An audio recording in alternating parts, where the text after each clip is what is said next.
नमस्कार मेरे प्रिय दोस्तों, आपके भीतर बैठे प्रभु को मेरा नमन। आपके अपने चैनल परम ज्ञान में आपका स्वागत है। कृपया इसे सब्सक्राइब करें और शेयर करें अपने दोस्तों के साथ। धन्यवाद। नमस्कार दोस्तों, प्रार्थना करता हूँ आप सब स्वस्थ रहें। एक और बेहद महत्वपूर्ण वीडियो के साथ मैं आपके समक्ष आ चुका हूँ और इस वीडियो में मैं आपको बताऊँगा कि क्यों आपको न्यूड वीडियो मेडिटेशन नहीं करना और इससे क्या नुकसान होगा वो भी आज आपको बताऊँगा।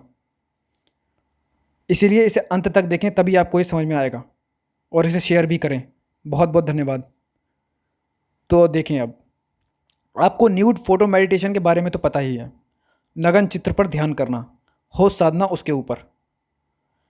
उसके पीछे की साइकोलॉजी भी आपको बता दी मैंने कि आपको जिस भी चीज़ से मुक्त होना है, जिस भी वासना से मुक्त होना है, उस पर आपको ध्यान करना होगा और उसे समझना होगा, उसे जानने की कोशिश करनी होगी कि वो क्या है। जैसे कि पिछली वीडियो में मैंने आपको बताया कि मेरा अनुभव हस्तमैथुन से मुक्त होने का, कि कैसे मैंने उसे समझा, विचार आने से लेकर हस्तमैथुन करने तक मैंने उसे हर एक बारीकी को समझा। मन को, कैसे मन आपको बार बार फंसाता है। पहले बोलता है मज़ा आएगा, फिर बाद में खेद करता है, फिर दोबारा बोलता है थोड़े दिनों बाद मज़ा आएगा, फिर खेद करता है। तो ये पैटर्न मैं समझ गया। तो जैसे विचार आता है मन में, मैं समझता हूँ ये फिर मुझे बेवकूफ़ बनाएगा। नंबर 2 पर मैंने ये देखा कि मूर्छित चित्त पर, यानी कि जब आप वासनाओं में खोए रहते हो तभी आपको वासना पकड़ेगी।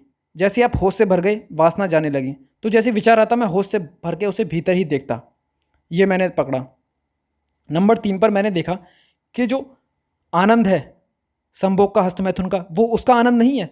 वो आनंद है निर्विचार का आनंद। वो है आप स्वयं में डूब जाते हो, आप अहंकार शून्य हो जाते हो, आप बिल्कुल अपने आप को भूल जाते हो। वो आनंद है, एकदम डूब जाते हो।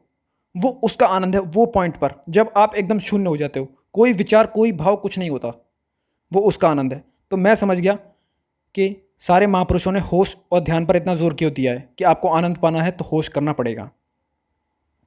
ये सारी बातें आपको समझ में आ गई। अब न्यूड फोटो मेडिटेशन जो है वो आपको कितनी मदद करेगा? वो आपको इतनी ही मदद करेगा कि जो आपकी काम वासना समय समय पर उठती है या बेवजह उठती है, जैसे कि मोबाइल में कुछ देख लिया, लड़की चल रही है रोड पर, उसे देखकर कुछ हो गया, बेवजह के कामुक विचार आ रहे हैं आपके भीतर, आ रहा है समझ में? जो आपसे कुछ भी करवा लेते हैं, बेवजह की जो उत्तेजना आती रहती है, बस इन सब चीज़ पर ही न्यूड फोटो मेडिटेशन का बेनिफिट होगा। क्योंकि आप होश साधोगे, उसे समझोगे, आप मुक्त होते जाओगे धीरे धीरे धीरे। विचार भी कम होते जाएंगे। जैसे ही विचार आया उसे वहीं की वहीं देखा, और जैसे ही आपने देखा वो वहाँ से रफू चक्कर हो गया, तो विचार भी आपको परेशान नहीं कर पाएंगे। तो बस इतना इतना ही बेनिफिट है न्यूड फोटो मेडिटेशन का। अब मैं आता हूँ न्यूड वीडियो मेडिटेशन पर। ध्यान से सुनना। देखो, न्यूड वीडियो मेडिटेशन है नग्न चलचित्र पर जो वीडियो होती है उस पर ध्यान करना। अब उस पर ध्यान करने पर होगा क्या? देखो, सबसे पहले तो उसे इतनी आसानी से होगा नहीं आपके ऊपर, क्योंकि जब वीडियो होती है उसमें आवाज़ आ रही होती है, तो वो आपके ब्रेन को अफेक्ट करेगी। आपकी आंखों के सामने चित्र चल रहे हैं तो वो आपको अफेक्ट करेंगे, मतलब दोनों तरफ से चोट पड़ेगी आपको। आपकी काम वासना जगह जगह जगह, और वो जगनी है। फिर पता क्या होगा? फिर ये होगा कि आप जैसे जैसे न्यूड, मान लो कि आपको सोच रहे हो कि अरे मेरे को तो कुछ हो ही नहीं रहा, अरे न्यूड वीडियो मेडिटेशन कर रहा हूँ, मेरे को कुछ हो नहीं रहा, धीरे धीरे धीरे धीरे आपकी जो काम वासना है वो शून्य होती जाएगी। बिल्कुल सही सुना आपने। आपकी काम वासना शून्य होती जाएगी, बिल्कुल ख़त्म हो जाएगी। फिर आप किसी भी चीज़ को देखोगे ना, किसी भी चीज़ को, कोई आपको कुछ भी दिखाए, कुछ भी, कुछ नहीं होगा आपके भीतर। कैसी भी उत्तेजना नहीं आएगी अगर आपने न्यूड वीडियो मेडिटेशन कर लिया तो। अब सुनो, नुकसान क्या होगा इसका? नुकसान उन लोगों को होगा जिनकी शादी होने वाली है या जो शादीशुदा हैं। क्यों होगा? क्योंकि जब सबसे ज़्यादा जो असर होगा वो होगा आपकी सेक्स लाइफ पर। क्यों? आप करते थे 1 महीने में 7 संभोग, 8 संभोग, शादीशुदा वाले या जो शादी करना चाह रहे हैं वो करेंगे आने वाले टाइम में।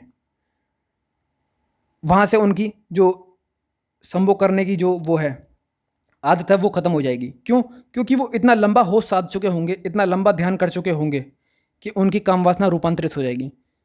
फिर उन्हें ये दिख जाएगा कि काम वासना में उतरना है, संभोग में उतरना है तो केवल संतान पैदा करने के लिए, और किसी चीज़ में नहीं। तो फिर क्या होगा? पत्नी बोलेगी कि करो, आपका मन नहीं होगा, क्योंकि आपको पता है होश में आनंद है, ध्यान में आनंद है। आपको उसका आनंद पता है। क्यों? क्योंकि संभोग में ऊर्जा बर्बाद करके क्षण भर का आनंद मिलता है, और होश में, ध्यान में आपको निरंतर आनंद मिलता है बिना ऊर्जा खोए, और आप अंततः ऊर्जा से भरे रहते हो, शांत रहते हो, आनंद से लबालब रहते हो।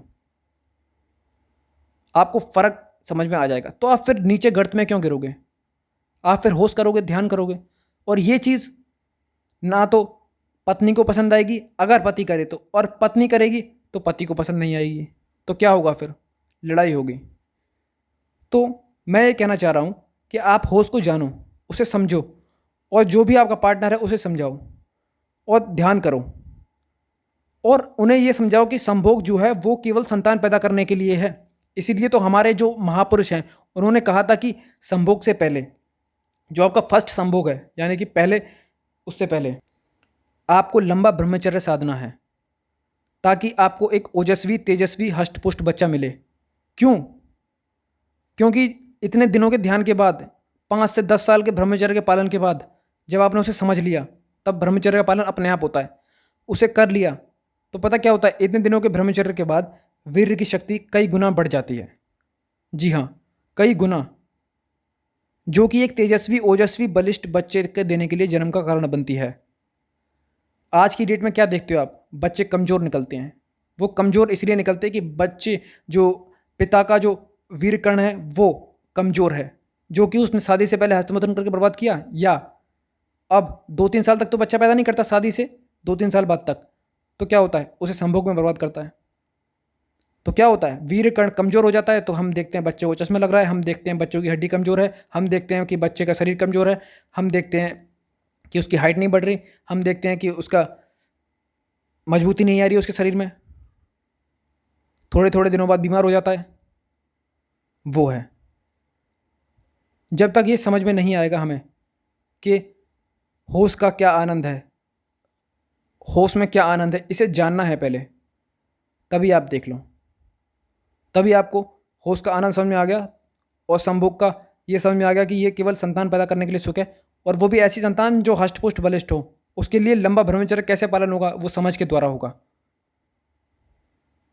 आ रहा है को समझ में? ये केवल उन लोगों को करना चाहिए जो शादी नहीं करना चाहते, या उन दोनों को करना चाहिए, पति पत्नी में इतनी समझ हो कि अब हम बेवजह के संभोग में नहीं उतरेंगे, केवल संतान पैदा करने के लिए ही उतरेंगे, और हम निरंतर होश साधेंगे, क्योंकि हमें पता लग चुका होगा कि होश में ही आनंद है। आ गया कुछ समझ में आपको? उम्मीद करता हूँ आ गया होगा। पूरा अच्छे से मैंने आपको समझा दिया है, फुल डिटेल में। बहुत बहुत धन्यवाद।